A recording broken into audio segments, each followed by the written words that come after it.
Hey everybody, Dallas again with Chaos Fragrances. Today we're back with a weekly rotation video. This is video number 6, and as always I'm going to be going through all the fragrances that I wore the past week. So I'm going to be covering from Wednesday, May 15th to Tuesday, May 21st. So let's go and jump into this. What I wore on Wednesday was Nishane Hasavat, and I'm still probably not pronouncing that wrong. A few people pointed that out in my review on this fragrance.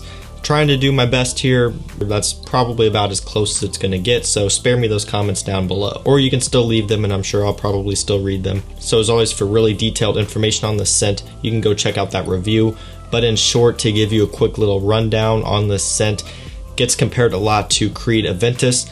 This to me is an Aventus Extrait. It's a darker version of Aventus. This utilizes oak moss and patchouli in a really nice way. The patchouli gives it this nice earthy green feel. The oak moss gives it like a nice classic masculine touch. It smells incredible. Pineapple opening in this is great, leading into that nice patchouli and oak moss in the mid and dry down. It smells great throughout the whole life of the fragrance. And this is an actual extrait concentration, so performance is crazy.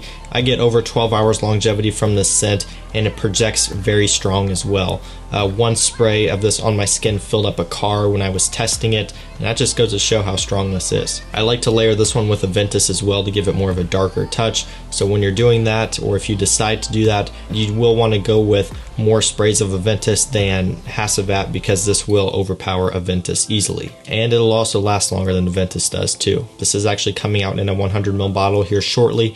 So if you are interested in picking up this scent and you are a fan of 100ml bottles, probably going to want to wait around until that comes out, because this is only a 50ml, and realistically this probably will be enough for a lot of people.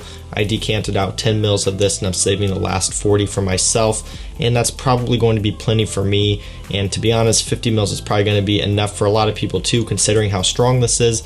But 100 mil still will be better value in the long run, and I'm sure some people could run through 100 mil of this if they were making it their signature scent. So that's why I wore on Wednesday Nishane Hasavat. On Thursday I went with Replica Under the Lemon Trees. This is a really nice fragrance. This is another one I've done a review on. You can check out for more information. This utilizes the note of lime instead of lemon, which is interesting, but that's what it does, and it smells really nice. Has a great bright opening, and one of my favorite parts about this scent is the tea note that it uses. It smells really nice. I love the note of tea and perfumery. It gives the scent a very calming, soothing smell. It just calms me down and relaxes me. It's very nice, it's very fresh, and it smells really nice in this scent. There's also petitgrain, which gives it a little bit of this spicy kick, a little bit of texture to the scent, which I like. This is a really nice scent. It's a really nice release from Replica. This is a unisex scent, so both female and male can pull this off. It's a really nice one. Those of you who are into citrus fragrances, really recommend you check this one out. Again, it has the tea, which gives it a nice little unique twist on a citrus type of scent, because not a lot of citrus fragrances uses tea, and I wish more would, because I do love it. Silver Mountain Water, Wulong Cha by Nishane as well. Those are great scents that use tea, and I really like them. So on Thursday I went with Replica Under the Lemon Trees. Really nice scent, worth checking out for the summertime. So rolling on to Friday, I went with a classic. This one was Chanel Allure Homme Sport in the big 150ml bottle. This is a very popular scent. It smells absolutely incredible. It's this very nice aldehydic, fresh, light, transparent, classic scent for men. Gets compared a lot to Versace Homme. To me, Versace Homme is a little bit more brighter. It's a little bit more citrus heavy. This one's a little bit more aromatic. It has a little bit more depth and a little bit more of like a sweet touch to it. Personally, I think the quality of the Chanel is better overall. It also performs better on me than Versace Homme, so that's always a plus. It's just a really nice scent. This is one that I really don't reach for pretty much ever. I've probably only worn this a couple of times ever since I first got it, a couple of years back. But it's one that every time I smell it, it just refreshes me, and it really makes me think, why don't I reach for this more?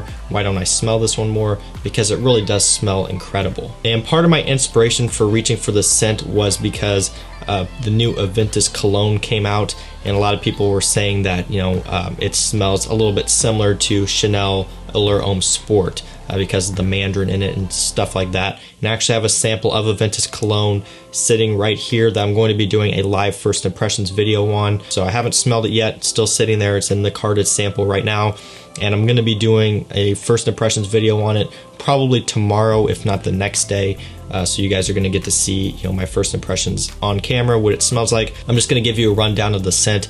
Obviously, I won't touch on performance, and I'm not going to, get through very much because it'll be my first time ever smelling it, and it's really going to be only a review of the opening of the scent because I'm not going to sit on camera for 8 hours and, give you a live update, but I am going to give you my rundown on it. So if you're interested in that, keep a lookout on the channel. Sometime in a day or two, I should have that video up. Anyways, back on track. That's kind of what inspired me to reach for this scent, and I'm glad I did. It smells fantastic. It's a really nice classic scent. I'm sure most of you smell this right now. If you can't quite afford the Chanel, you can go for Versace Pour Homme, and it'll get you in that same ballpark. It is around the $40 range, and the 150 ml bottle of this goes for probably $150 if I remember correctly. I'm not entirely sure. I also want to mention really quickly, I've been adding a lot of new fragrances to my website. If you head on over to chaosfragrances.com, you can shop designer fragrances. They're all brand new, 100% authentic fragrances that are competing with the prices of FragranceNet, FragranceX, Max Aroma. I'm trying to beat their prices and offer faster shipping. Typically with FragranceNet, when you order from them, you're going to be waiting about a week, sometimes a little bit longer. With my website though, people have been getting their packages in about 2 or 3 days, so that's really great news. Again, the prices are really competitive as well. A lot of them are cheaper than FragranceNet by a decent amount. One other cool thing, when you head on over to the website, a pop-up box will come up. If you enter your email into that, you'll get 5% off your first order, and I'll also send out an email blast every time I get some really good deals on stock coming in, so that's just something that'll keep you updated. So again, if you're in the market to pick up some designer fragrances, definitely go check out the website. I don't think you'll be disappointed. On to Saturday, I went with Dior Homme O. So this is one that I haven't pulled out in a while, but I really like this scent. It's a nice fresh take on the note of iris. I love that note in fragrances. The whole Dior Homme line is probably one of my favorite designer lines out there. I pretty much own all of them. I love that line so much because they have a fragrance for any situation.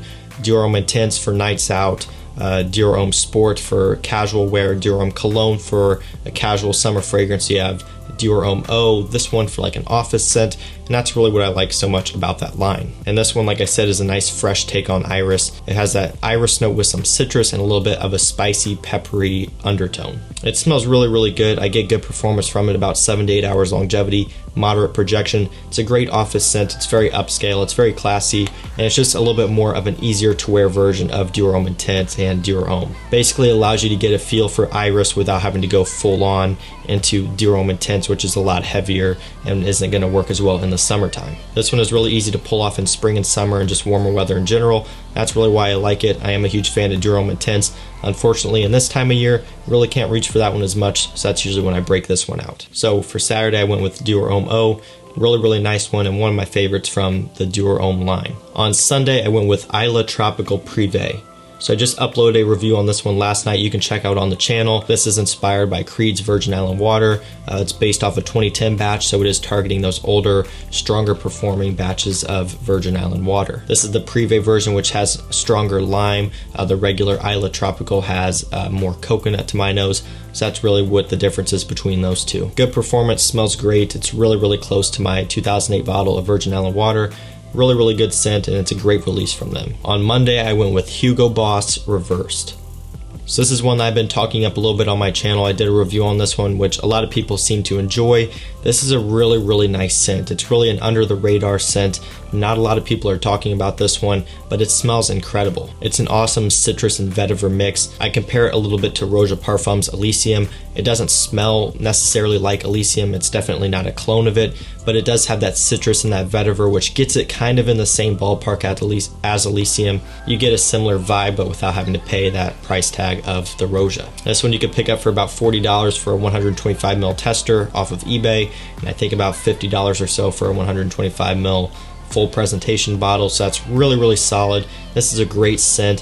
One of my favorite pickups here recently. I've been trying to explore some more affordable scents, and this one really impressed me. I plan on wearing this one a lot more. This is Hugo Boss Reversed. And on Tuesday, I went with Versace Man Eau Fraiche. So this stuff is incredible. This is one of my first fragrances ever, and this is really what got me hooked into this hobby of collecting.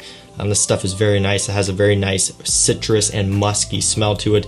Very refreshing, very tropical, very light, uplifting, just it smells like summertime to me. It has solid performance too for a fresher fragrance. I get about a full day's worth of performance from it, which is solid. Not everyone does, but I'm one of those lucky people that do. And it's a Versace, so these can be picked up for around $40–45 for a 100 ml, which is a great price. A lot of people will say that this scent is played out, but personally, I really don't care. I love the scent. It's one of my favorites for summer. This is one that's always going to be in my collection. It's just that good to me. So guys, that is it. Another week in the books. That is what I wore last week. Let me know down below which fragrances you guys wore, and that's going to be it, guys. So if you enjoyed this video, don't forget to leave a like. Also, don't forget to subscribe and turn on post notifications so you don't miss when I post. And that's it for me, guys. I'll see you in the next one. Peace out.